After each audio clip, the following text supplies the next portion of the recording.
Hi, today I am here with Jon Siau in Evansville, Indiana. He's a famed local sports artist who has had a very long career doing sports graphics, traditional hand-drawn painting, watercolor, different kinds of formats. I'll let him tell you more about it. But I'm just here to ask him a few questions and gain some of his great wisdom in the field of sports design and that area. How's it going? Just fine, Josh. It's good to see you. Yeah, great to see you. So John was my, he's known as Mr. CO by me, but he was my high school art teacher quite a many years ago and gave me all the basics in design and taught me a lot of stuff about art that I really appreciate. It's gone with me a long way. Well, it's nice of you to say that. So how would you describe your artistic style? Like, what type of work do you create? What kind of mediums do you use? The media is, I start off with a sketch, but then it usually is transferred to a piece of watercolor board, and I apply watercolor and then put an ink overlaying line. So I take like a black and white, draw it, and then I add the color, but I add the ink afterwards for the defining edges of a person's face or a baseball bat or whatever. So that's primarily what I have used during my career. But there have been times I've used bleach to make a action, the motion of someone kicking a ball. You can take bleach on a piece of tonal paper. By tonal, I mean gray, brown, blue, whatever. And the bleach will actually, bleach out the color. And so you get some really interesting effects and quick lines and everything. So I do a little bit of everything, but yes, it's original. And then people can take what I do and they can add backgrounds if they want to, or they can of course build a type and put what they make it come to life what they see it. So yes. Great. So you were showing us some of your work around the studio. So the things you create that you draw, how is that used? What do people use your services for? What do they do with your designs? Well, I did a lot of stuff for colleges and universities, mainly through the college sports information directors, the people at the campuses that put out Heisman hype for the trophy. They put out game programs for basketball, football, volleyball, whatever, and schedule posters and whatever they want to. They just said, T-shirt designs, mascots. I've redesigned some mascots through the years. So it's a little bit of everything, and it's proven to be, very, very fun and beneficial. What types of things have you done around Evansville that people might see if they're coming through here? Well, I used to do a lot of stuff at the University of Evansville, basketball program, baseball program. I've done stuff for the Evansville Triplets, which was the AAA farm club of the Detroit Tigers.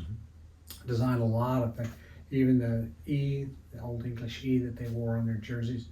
But I guess most people in Evansville, several people say, "Oh, you're the character guy." I said, "No, it's caricature," and then referring to, a humorous drawing of an individual, which I've used throughout my career in doing commissioned work. There's a local pizza place, the best pizza place in town in Evansville is Tironi's Pizza, and the owners asked me to design Uncle Vinny, and so I gave him round glasses and beard and big straw hat and big gut and everything, and the apron, and so some people say, "Oh, this is the guy that did Uncle Vinny." So it's self-inflicted.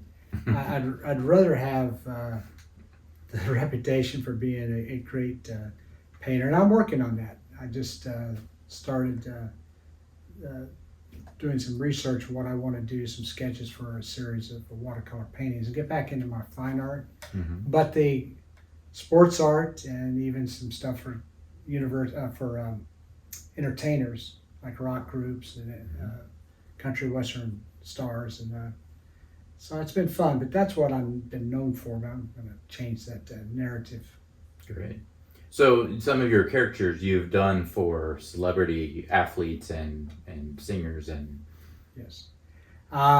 It started off just and it snowballed. Joe Morgan saw some of my work. Joe Morgan is a Hall of Famer with the Cincinnati Reds baseball team, and he saw something I did for a minor league player in the Reds organization that was elevated to the Cincinnati Reds, and I want that. So he called, and then Johnny Bench saw something, and it just snowballed.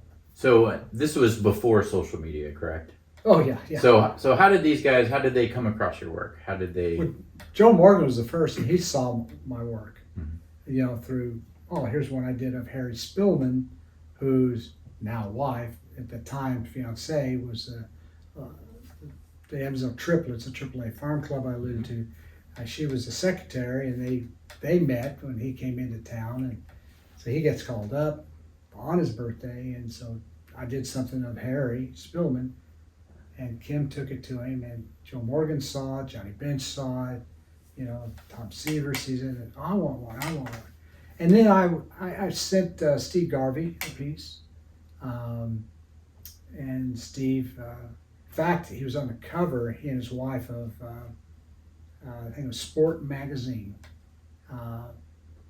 And so anyway, you could see the corner of where they framed it, and I could tell that, he hung it on his wall. I did some stuff for Bob Knight when he was an IU coach in the Olympic team, and it just word of mouth. And then she said, would you do something for a charity for Vince Gill? He's got a charity called the Vinny. He has a golf tournament, and they raise money for charities. Mm-hmm. Or in that case, to promote junior golf leagues for young kids in the state of Tennessee.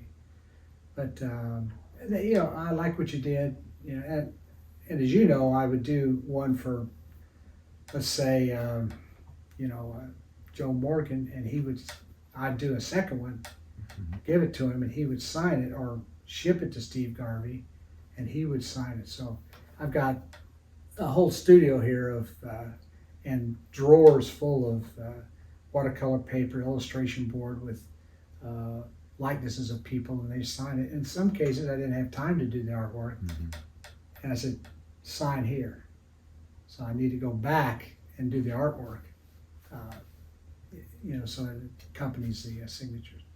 Yeah, so it sounds like today our students have social media. You put your artwork on Instagram and things like that. It probably would benefit to do more of how you used to do it and get in front of people, like have a book of printed artwork that you can hand somebody instead of just looking at your work off of a phone or something like that. It probably would make a huge difference for a student today. That's where things really started taking off. I did things here locally for the University of Evansville, and Ken Lee, who was the guy that I worked through, said, John, you do good work, you gotta get your name out there. And so he told me about COSIDA, which is the College Sports Information Directors of America. Mm-hmm. And so he gave me the information, and there was an upcoming midsummer national convention in St. Louis. And I got the information about it. I got 2 booth spaces, and I had some friends print portfolios that I could just pass out, examples of my work. Mm-hmm. And I had some on display, and then I go over there and spend 5 days. Then I start hearing from these people, and they have it every year. Every year it's in the Midwest. So I went to St. Louis, I think it went to New York City, and then I went back to Nashville, and then 1 year on the West Coast, and then back to Kansas City. Mm-hmm. So I went those 3 years, so over a 5-year period, I went to 3 national conventions, and you just hand out your artwork, and there are other artists there too. And everybody's different. Some people have a little trifold, like you go to like a national park, and you get these little trifolds. I wanted to show more than that, so I printed up, which is expensive, but that's what I suggest. And now everything is digital. We talked about that, and that's fine. That's the way everything's going, and it's expedient, and you can do some things that you can't do just by hand.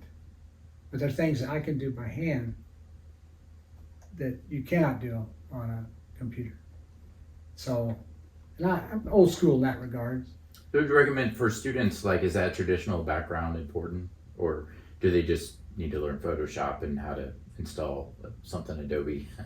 Well, I think the more you have in your portfolio of talents, the better. If you can sketch and draw and everything, and then scan it and manipulate it, change it. You said you've done that a lot. That's fine. Yeah, I'm not saying just get back into a cave and go like they did in the 50s, 60s, 70s, 80s. No, original artwork has worked for me because that's what I was trained on. I was trained in fine art and everything, but I just translated that and evolved. I didn't know there was a market for sports art, and the major piece that I'm the proudest of is I was asked by the United States Olympic Committee to create a series of illustrations for their in-house publication called The Olympian. And they went from a little newsletter, which I had done some work for them. They said, well, we're going to take a step forward. We're going to print it in color. It's going to be a magazine. And we're really putting a lot of money in this. And so the United States Olympic Committee, the very first thing in the magazine they commissioned was my artwork. And it was of Larry Bird, Magic Johnson, and Michael Jordan in Olympic uniforms. Now Larry Bird had Big Bird's body, and his head, and Magic Johnson was, he's a magician. He's pulling a rabbit out of a hat, and he's got a cape on. And Michael Jordan's flying over. He's got a duck. That went out, I was told, to every state in the union and every nation on earth. So that's a pretty nice accomplishment. So what other athletes or celebrities are kind of your top couple ones that you work with? Well, some of my favorites, John Wooden, who's a great coach of UCLA. They won in 10 years, they won 9 national championships in basketball.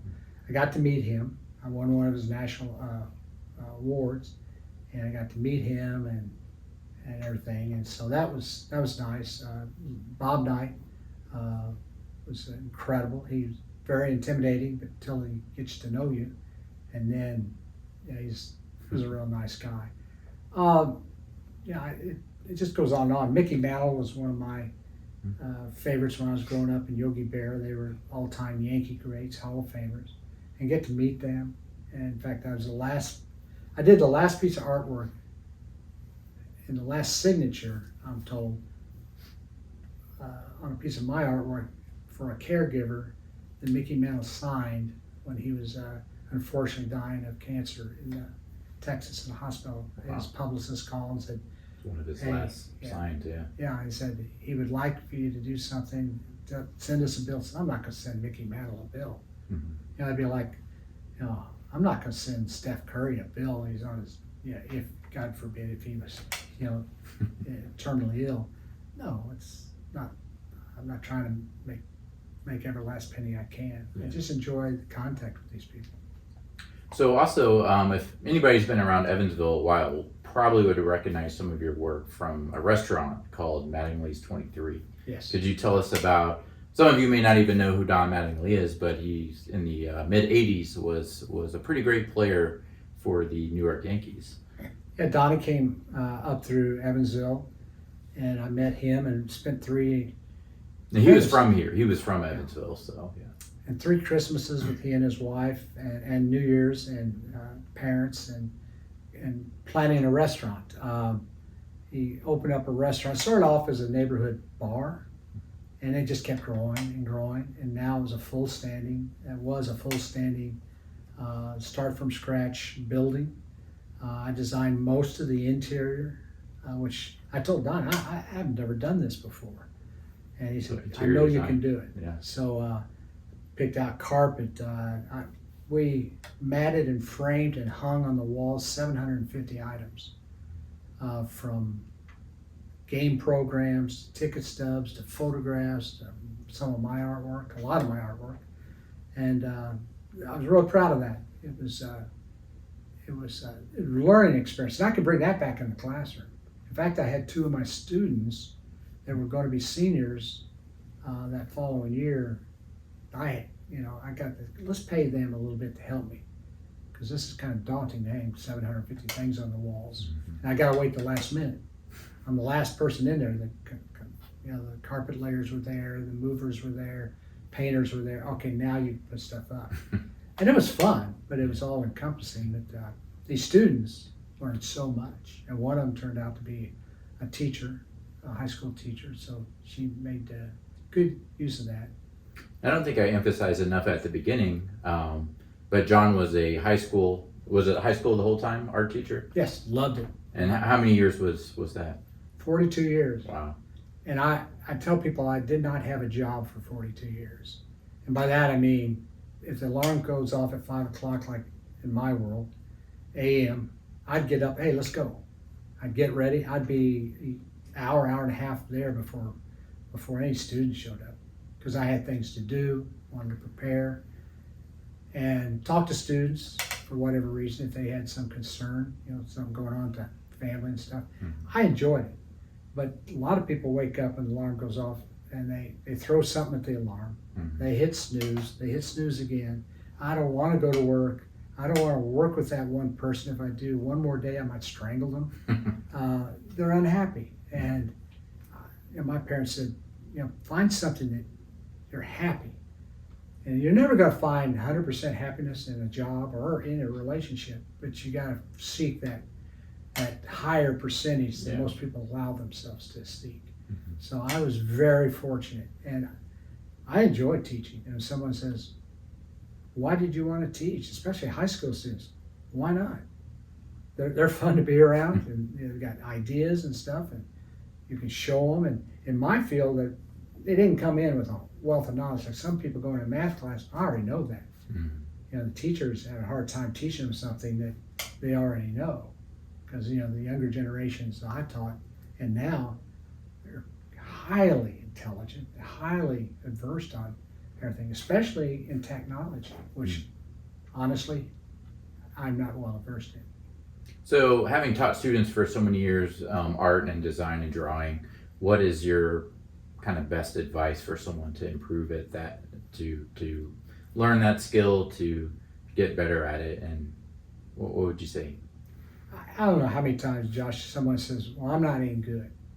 I'd take an art class, but I'm not any good. Well, why should you be? I mean, if you put me in a music class, I have no musical ability whatsoever. But if you grade me on what the teacher allowed me to learn, what I allowed myself to learn, and you grade me accordingly, which I think is how you should grade, then okay. And I've had some students that said they couldn't draw a stick figure. They're professional artists now. They did not know. They limited themselves, or were told that they weren't any good. But I just say, try it, and then try it again. And if it's not for you, okay, move on, find something that you're good at. Everybody can do something. Yeah. And some students I had were so incredibly intelligent and talented and personable. I don't know if there's anything they couldn't do.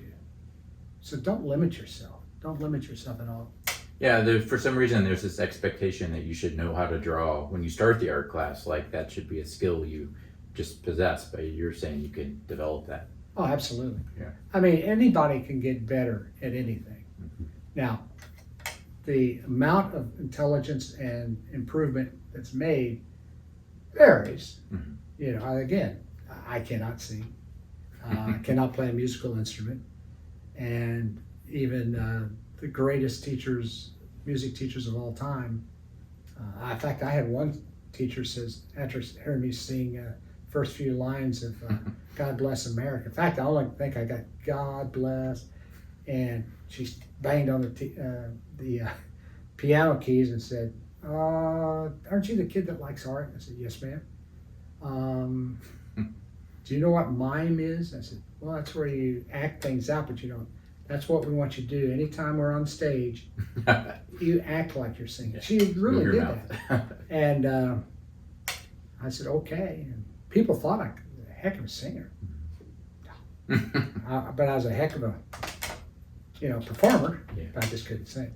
Well, you are a heck of an artist, and I'm curious, like, how did you become great at drawing? Like, how did you start doing that and figure out you're good? Because and I remember from high school, we were looking at a photo of a baseball player, and it was front on picture of him, and you drew you looked at that 2D picture and drew a 3/4 profile of that same player, but you didn't have a picture of that. Like, you just did it in your mind, and it made my head explode at the time. So how do you how did you get started developing that skill?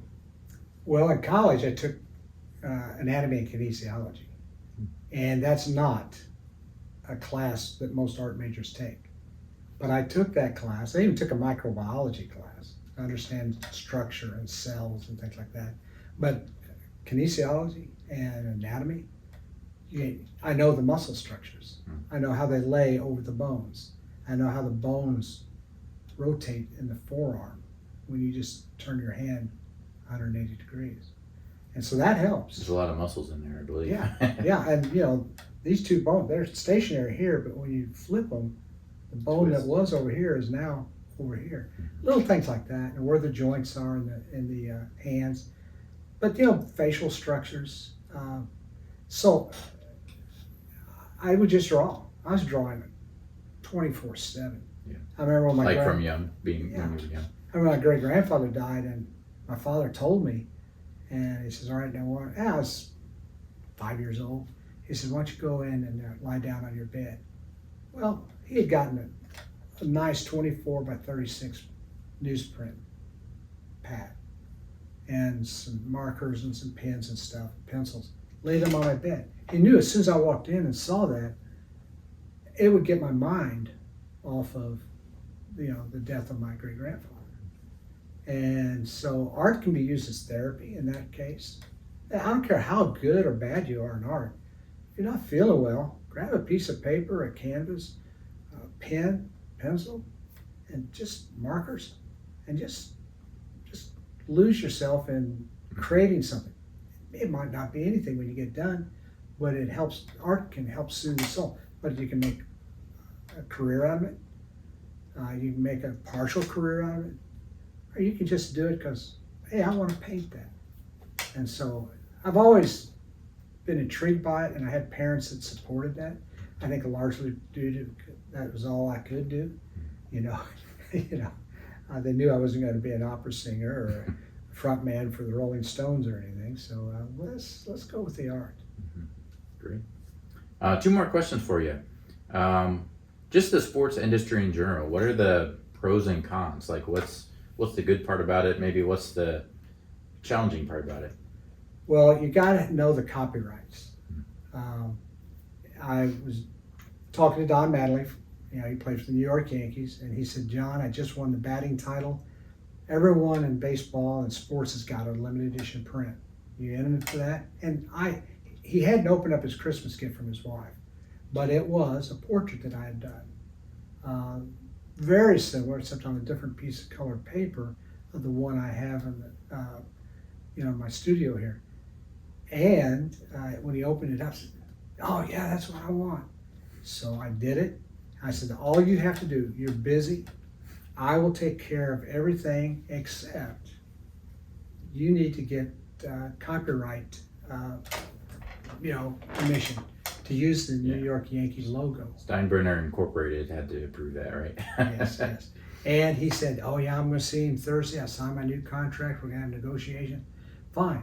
Well, I assumed, and I still don't know to this day whether he did ask Steinbrenner or not. But anyway, I had the prints made here locally to bring some money into here, and had it printed. Took out an ad in the Yankee magazine and one in our local paper. I started getting people wanting prints, and I'd send them to him. It took $85 to package them up and send them down to spring training. And he called me and says, "It took me an hour to open that because I had duct tape. I had put it in a cooler and another box and cardboard, and You didn't want to get tore up on the way. I mean, that was potentially that was $17,000. No, that was $34,000. You know, at face value, you know, we sold them for $100 a piece, and they were 343, so it's more than that. But anyway, and then he packaged it back up, brought it, and then I got a phone call one afternoon. I get home from school, and very thick Brooklyn accent. It says, "My name is," and it started with a Z. I've got it written down someplace. Hey, is this Jon Siau from Evansville? I said, "No, my name is Siau." And he says, "All right, you the artist?" I said, "Yeah." I said, "Did you take out an ad in Yankee Magazine?" I said, "Yes, sir." And he said, "Who gives you the right to promote this product, this print, without getting permission from the Yankees?" I said, "Well, it was my understanding that Don Mattingly had gotten that." No. And he literally threatened me. He called me a Hicks from the sticks. "You don't know. You don't even know Don Mattingly." I said, "Yes, I did. Yeah, I do. You know, I sure do." And his name is Donald Arthur Mattingly. Well, anybody can get that off of a baseball card. Well, his father is Bill, but they call him D. And he grew up on Van Dusen. He had a sister and 3 brothers. Well, anybody can read that bio. So you have to prove to me that you got permission. So you asked Don Mattingly to get back to me. I said, "Listen, I'm about ready to watch from Channel 10, PIX, WPIX, a feed. They're going to play somebody night. It's an hour before game time. He's down underneath the stands hitting off of a batting tee, practice tee. You go down there." I was real proud of myself because, you know, oh man, because he threatened. I said, "We'll own everything you have, your house, your cars, everything." And I said, "Listen, just save the time, buddy. You go down and you ask him."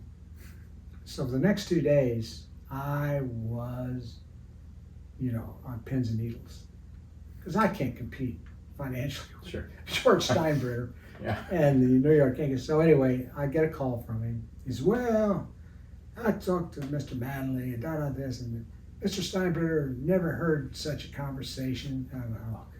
He says, "But we'll let this one go this time, but don't advertise anymore." And he didn't want me selling it. Well, I'd already sold about 25 prints. So then he said, "We're going to get a better than bargain basement rate, marketing rate." I said, "What's that?" He said, "Make a check to the Yankee clubhouse." "Okay, I'm doing it right now." "How much?" $1,000. I went, and I wrote it. I said, I got a copy of it. But I thought $1,000. So I told Don. I said, I saw him. I said, "Well, you know, I own your locker." I said, "What?" I says, "I paid $1,000 to get this print off there." And we laughed about it. It was an experience. But I'm saying, if you do something that involves trademarks, be it the Purdue logo, IU logo, IUPUI logo, you know, the Indianapolis Indians, whatever. Just because it's on the internet, you can't just grab it. Right? Oh, no. And even if it's some small little company in, you know, in small town in, you know, West Virginia, "Oh, I like that logo, I'll use it." Be prepared. Because if they have a copyright on it, a licensing fee, a copyright, you better check it out. That's why you'll see some illustrations, they don't have the NY on the header. They don't have the IU or Purdue logo or the IUPUI logo. They make it nondescript. It might be that one of the players on those teams. Yeah. So what's the best part of working in the sports industry? Oh, you get to meet people. I mean, I've got to meet virtually all my childhood heroes, or at least talk to them on the phone. Every once in a while, I have to go through an agent or a publicist, and I don't get direct contact, but I get a little nice note from them. Stuff I did for Joe Morgan, you know, when I did stuff for Cincinnati, and then he moved to, I can't remember the order, but the Athletics, and then the San Francisco Giants, and the Phillies, and one other team. And every time I'd hear he's going to be traded, I'd do something, I'd ship it to him. And then he would say, "John, thanks." He wound up sending me his hat, the last hat he wore, autographed, when he was a Houston Astro. It looked like they were going to the World Series, but the Phillies came back late innings and knocked them out. He sent me a baseball bat autograph. He sent me his 1979 or 80 All-Star Baseball with a special stamp on it, that the logo for that year, signed by everyone on the National League team except Joe Morgan, because he knew that was going to be his. So was that just all word of mouth? Like, how did they know how to even reach you, or how did you, when you share a piece of art with somebody, how do you get in front of them? Well, I have a business card and put it on the back side. Sometimes I'll tape 2 or 3 on there and give the person who's going. It's just my experience is word of mouth. I went to those 3 national conventions. Pete Rose was at one of them, and I thought he was going to kill me because I had the printed portfolio, and everybody says, "Hey, give me one of your printed portfolios." Well, sign up. Oh, sure. Well, they were taking it over, and he was playing with the Montreal Expos, and they were in town to play the Cardinals, and they were staying in the same hotel as we were. So I said, take the original over there and have him sign. So I did. He says, "So then you did this? You're making money off?" No, I'm not. So I had to convince him that I'm just a high school teacher from lower southwestern Indiana, and I'm just trying to expand my horizons here, and so he let it go. But then he came back and wanted something. So it's word of mouth. Yeah. And how you market yourself. If you're shy, and typically a lot of artists are not. They don't have the conviction to take it that next level. And so being a teacher and having to talk every day, I had no problem with that. So it was easy for me to say, "I'd like for you to do this or this." Great. Any final advice for a student wanting to get into design and sports? Seek out other people who've done it, who want to do it. And like myself, if any of your students want to contact me, you know how to get a hold of me, and I'll talk to them over the phone or everything. So just have them punch in my number and call me. I like to talk to people rather than text. Yeah. This sounds odd, but I don't have a cell phone. And I really don't care to have a cell phone. I would have to if I were still teaching and coaching. But, I'd rather talk or go visit people. Yeah. Help anybody out that needs any help. Is there any way where if students want to look for your work or that they could find? Don't you? There's a gallery set up, I think, that has some of your stuff. Or well, when I retired, the school corporation had a funding campaign to name part of the new high school. If you haven't seen it, I'll take you on a tour there sometime. They call it the Jon Siau Art Gallery, and I have some of my work there. That's at Evansville North, correct? Evansville North. Fine, it's my fine art, watercolors, some large acrylic paintings, some drawings. But we have students, which I need to twist your arm to submit something so we can frame it and put it up. We have several hundreds in the halls. And we've actually had people say, don't know, we're moving into Evansville, don't know we're going to send this school or that school. Oh, come on out. And when they see the artwork, whether the kids are into art or not, wow, what a nice, pleasant environment to work in. And you might see an etching here, and next to it there might be a silk screen print, 3 foot by 2 foot. And there might be some graphic design or some architectural. Students who've gone on to be architects, they will send some. So I don't have anything online. I don't have a website or anything, but I probably should have. But I'm at the point, I'm 72 years old, and I just want to paint what I want to paint, draw what I want to draw, and I would like to have a one-man show. I've had one recently, a few years ago, for my sports art, and then I had one 2 years later for my rock and roll art, my rock art as I call it. Stuff for Aerosmith and Chuck Berry and the Rolling Stones and people like that. All right. Well, I appreciate your time so much. Thanks for talking with us. My pleasure, Josh. Proud of you. All right. Thanks.